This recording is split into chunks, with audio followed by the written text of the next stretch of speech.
Right, so Haley had a earache and came to the doctor, of course, and they said she had an ear infection. And said she had a wax buildup in her ear. So they gave her some medicine for a year. Her ear's feeling better. They told her to come back. Gave her some oil to put in her ear, soften up the wax. Told her to come back in a couple of days so they can clean out the wax in her ear. And it's a Saturday. We're here in this pharmacy. Like I say, they have a doctor on staff, and the sign says yes, there are doctors here. And as you can see, it's 55 pesos to come see the doctor. Well, about $2.80 US is what it comes out to be. And you can come in, see the doctor. Haley's getting her ear cleaned, and the doctor wrote us a small list to go get some supplies at the pharmacy next door. So that's some hydrogen peroxide over there in the blue bottle. That is some, I don't know what that was, and I had to buy some syringes.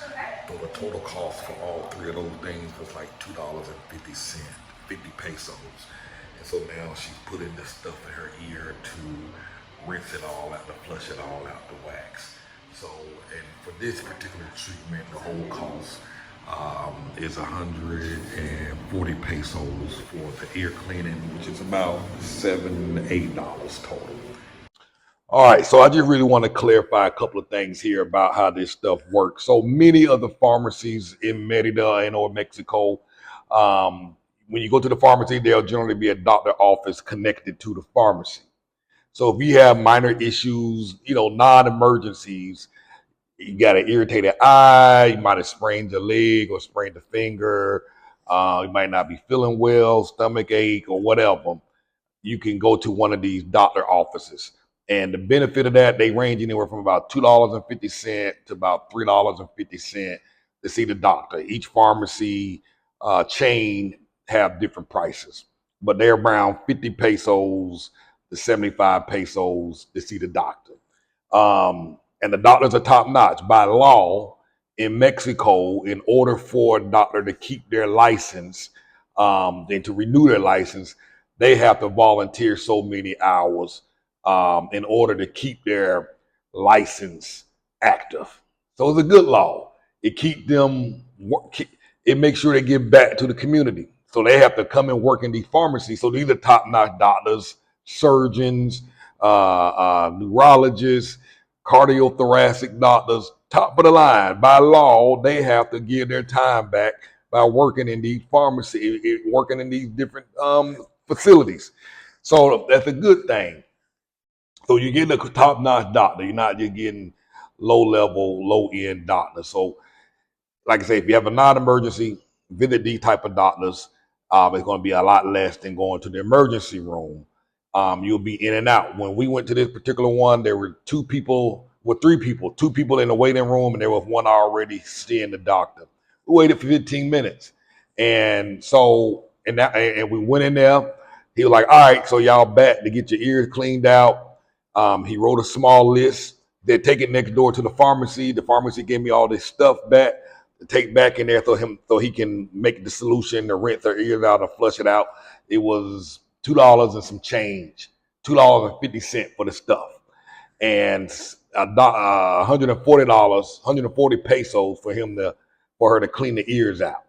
$7. You know what I mean? So for minor issues, find the local pharmacy in your area, go see them, pay $2.50 and be done. Save yourself a lot of money and save a lot of time. And you don't even have to drive across town because all these pharmacies are right in whatever neighborhood you live in. There's most likely going to be a couple of doctors in those pharmacies. So go check them out. Also, if you need new prescriptions filled, go to see the doctors and they will write you a prescription.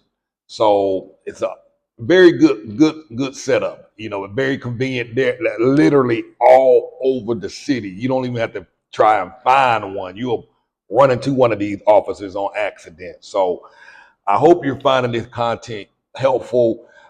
In the coming days, I'm still trying to get these dates set where we're going to be talking with a immigration attorney and we're going to be talking with a real estate attorney. And for our VIP members, it'll be a live call, video call That way, I bought their time exclusively for you to ask questions that you have. Any questions related to immigration, driving your car, with your residency, driving your car into the country.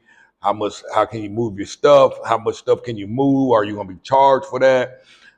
Special marital issues or questions you have, special issues as it relates to immigration, qualifying for permanent or temporary. You can ask those questions directly. Looking to buy real estate, buy land, buy property by the beach. What's the process for legally buying and acquiring property in Mexico? You can talk to the real estate attorney about all of that stuff. There's so many different so-called rules about what you should and shouldn't do. People putting their opinion in, but in this case, you'll be able to talk to the attorney directly. So I'm still waiting on dates. I'm hoping it's going to be maybe the end of this week. It might be mid next week, but I'll keep you updated in the members area. If you're not a member, visit the URL, moveabroadandthrive.com/VIP join, so that way you can ask these questions. We're going to be doing interviews like this. I got some interviews coming up where I will be talking to other people who've already purchased a home here in Mexico, and you can talk to them directly. It's one thing to hear it from the attorney, but you can also hear real life stories about the processes and nuances of buying or building a home here, and you'll be able to talk to the guests and ask them directly. So that's a format that we're going to be taking on moving forward for our members, so that way you can get your questions answered. I don't want to necessarily interview people. I rather open it up for you to ask them directly. So if you're not a member, take a look at it, join. These interviews will be upcoming, and we'll be doing these on a regular basis moving forward. Thank you for watching. Have a wonderful day.